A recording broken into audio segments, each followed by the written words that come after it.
O maior desafio do líder. Enquanto nós nos esforçamos para atingir metas e conquistar objetivos, trabalhando arduamente e focando só na vitória, assumimos alguns comportamentos ou tomamos algumas atitudes que variam muito de pessoa para pessoa, obviamente. Existem aqueles que acabam sendo tomados pelo desespero e caem dentro do furacão de atividades que precisam ser entregues e acabam usando do meio mais fácil e menos produtivo para que as coisas aconteçam, que geralmente tem a ver com o poder que eles têm, que a hierarquia coloca à disposição. Do mesmo modo, existem aqueles que o desespero leva as pessoas a decidirem usar de defesa para se manter cada vez mais distante dos problemas, criando situações justificativas que, baseadas em experiências antigas, que um dia foram marca do seu sucesso. Percebe que nesse caso a gente está de frente com dois tipos de líderes, com jeitos e modos diferentes, mas com o mesmo resultado? Afinal, os dois não conseguem superar, ser melhores. No primeiro caso, pessoas que possuem uma personalidade ou um perfil mais executor acabam atingindo sua principal característica, que é de agir e fazer acontecer a qualquer custo. Porém, o fator de risco aqui é que o líder acredita que o poder do seu cargo, do seu papel, o faz superior às tarefas e ordens que devem ser cumpridas, porque ele está falando que tem que ser feito assim. E ponto final.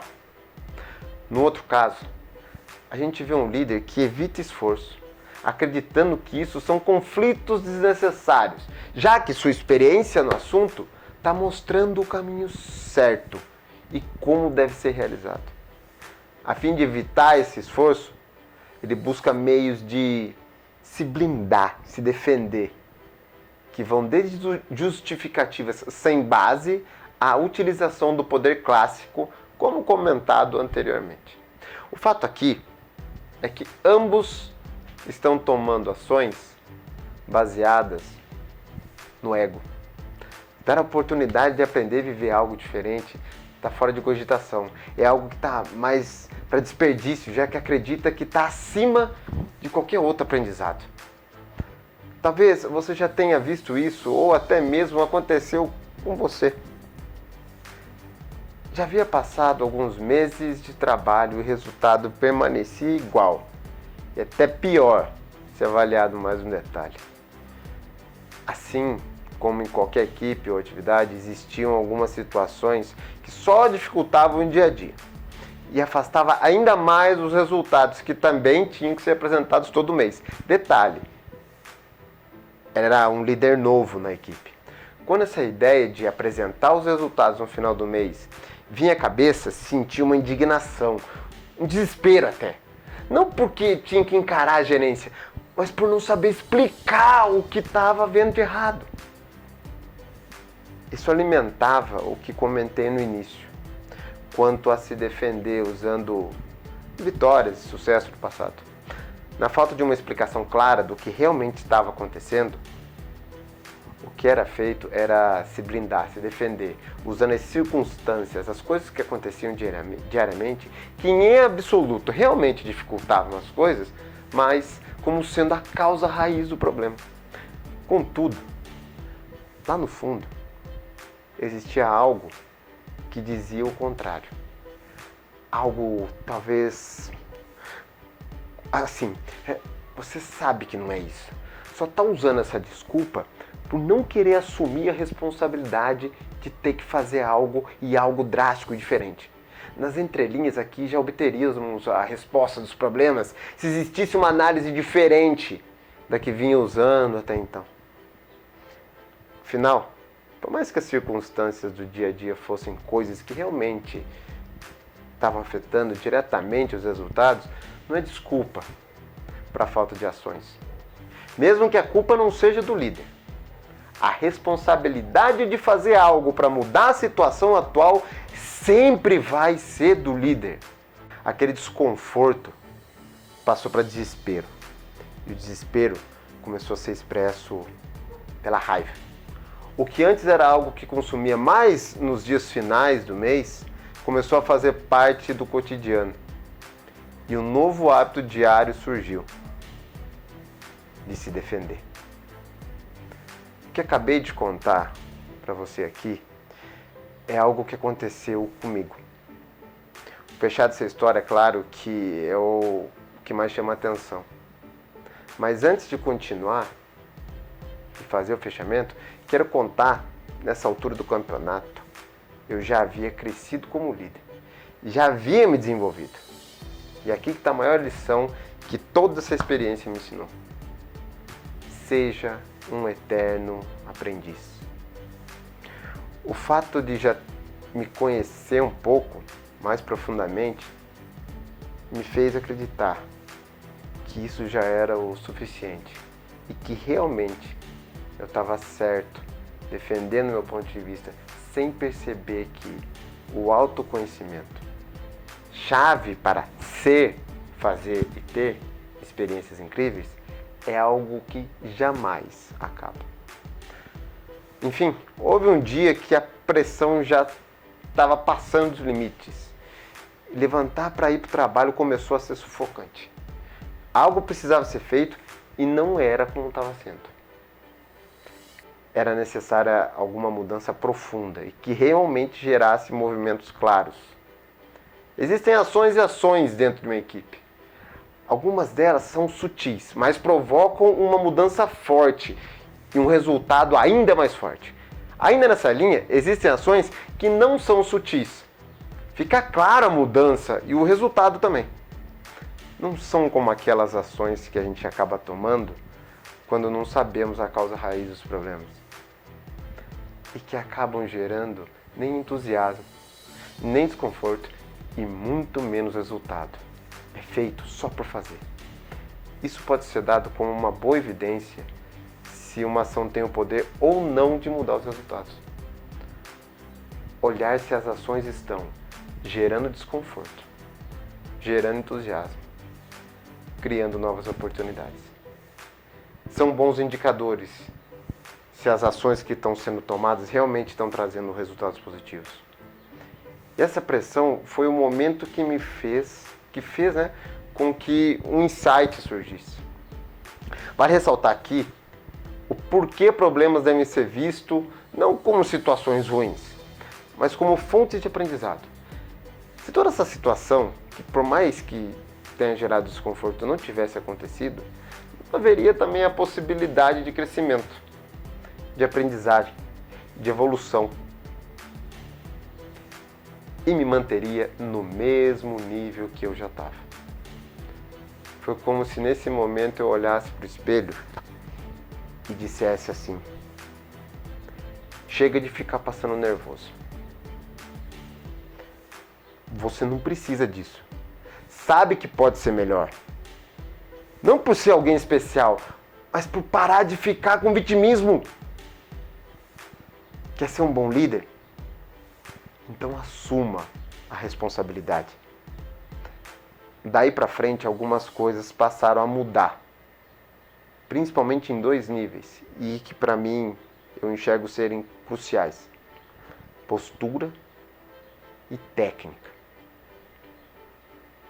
Para que esses 2 níveis sofressem essas mudanças que seriam necessárias, uma ideia tinha que prevalecer na minha mente, tal como fosse um mantra: chega de desculpa, é hora de entrar no problema e só sair de lá com a solução. O que essa ideia proporcionou foi que era hora de dar um basta em discursos que não faziam sentido e de responsabilizar as circunstâncias pelos baixos resultados. Tinha que parar de evitar de lutar contra os problemas e aceitar que eles existiam e que eu não sabia o que fazer para solucionar. Pronto. Aqui foi o ponto mais forte. Isso é o que chamamos de trazer para o consciente. Existe uma ideia que promove uma ação, um hábito, um costume, que fazemos dia após dia, sem se dar conta. Até que a gente para e tira essa ideia da cabeça e começa a encarar essa ideia. Isso acontece quando a gente coloca essa ideia para fora, seja escrevendo, falando, se movimentando, qualquer coisa que nos faça ver algo que está então só dentro da nossa mente, que não víamos exatamente o que a gente estava fazendo. O ego não vem para nos ajudar, ele é dado como nosso inimigo. Um líder que tem o ego como seu propulsor tira a oportunidade de seus liderados crescerem e se realizarem pelo fato que o papel de desenvolver essas pessoas, o líder não assume.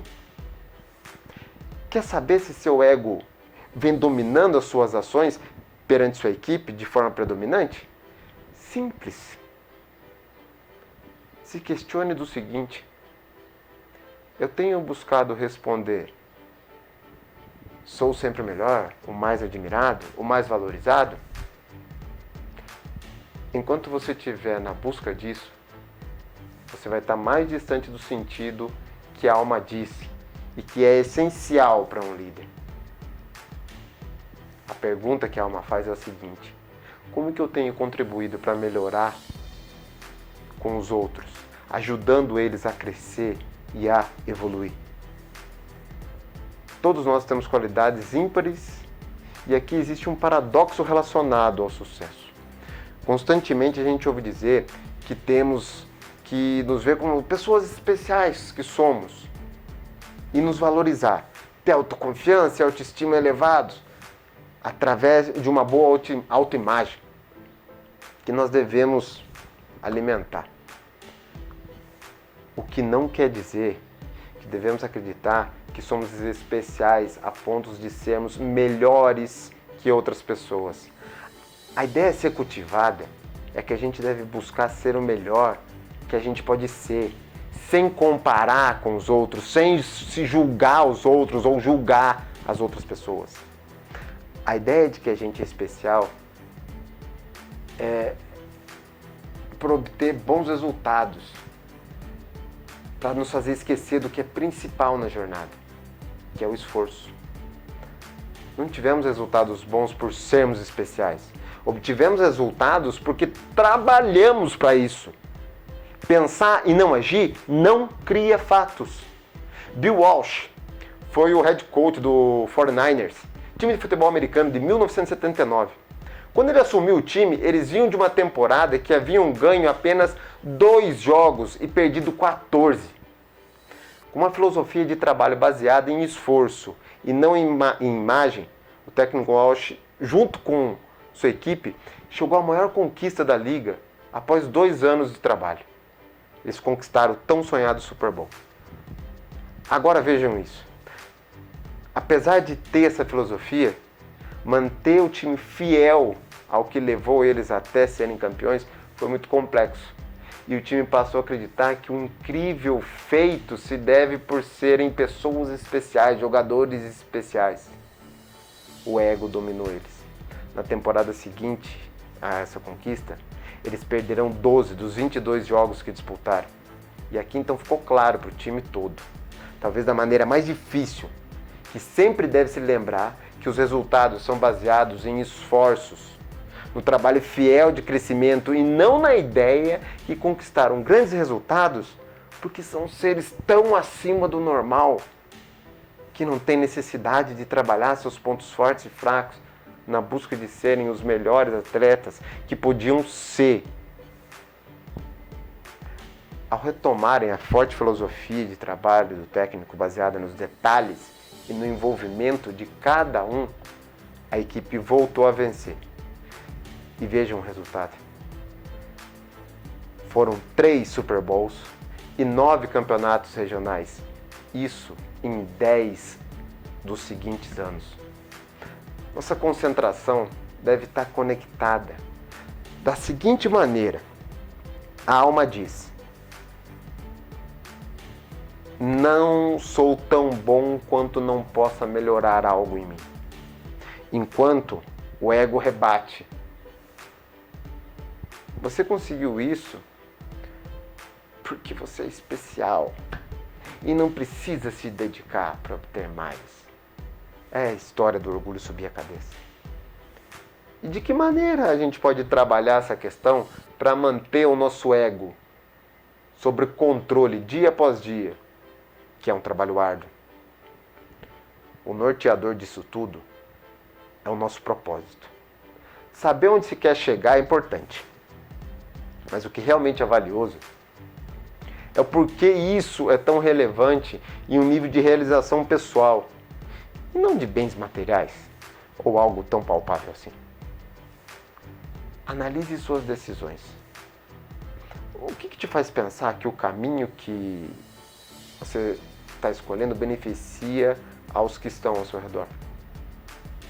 Seja humilde. Ser um eterno aprendiz faz com que nossa posição não determine quem somos. Busque sempre uma lição que te fará ser melhor, te fará crescer. Ser uma pessoa melhor, estando na presença de pessoa baixo ou acima de você, do nível hierárquico. Pare de buscar aprovação constante. Enquanto a necessidade for de criar uma imagem para os outros notarem que você existe, você não vai ter tempo de ajudar as pessoas que realmente precisam de você. Se conecte com as pessoas. Uma empresa, ela é feita de pessoas. Então, invista o seu tempo em estar conectada com elas, ao invés de afastá-las. Evite a ganância. Está ligado ao propósito. Afinal, quando o porquê se faz algo é destinado ao bem, não crie espaço para a ganância. Jogue pelo time e não pelo seu papel. O time não é apenas sua equipe, o time é a empresa em si. O incentivo da disputa entre equipes para mudar gráficos não traz bons resultados, pois até está indo na contramão do desenvolvimento das pessoas. Tony Adams disse o seguinte: jogue pelo nome na frente da camisa e as pessoas irão lembrar do nome que está nas costas. Ao invés de investir sua atenção e energia em desenvolver as pessoas que estão com você a perceberem que o valor real das coisas está além do salário que recebe, os resultados da equipe surgirão de forma natural. Pois não há nada mais valioso que expandir o que somos em busca da nossa melhor versão. No fim, o objetivo de todos é ser feliz. Contudo, a felicidade não está no final da jornada, mas no decorrer dela. Isso significa que nossa interpretação das coisas que nos acontecem é o que determina a qualidade do nosso dia, da nossa semana, do nosso mês, do nosso ano, da nossa carreira, da nossa vida. Tchau, tchau.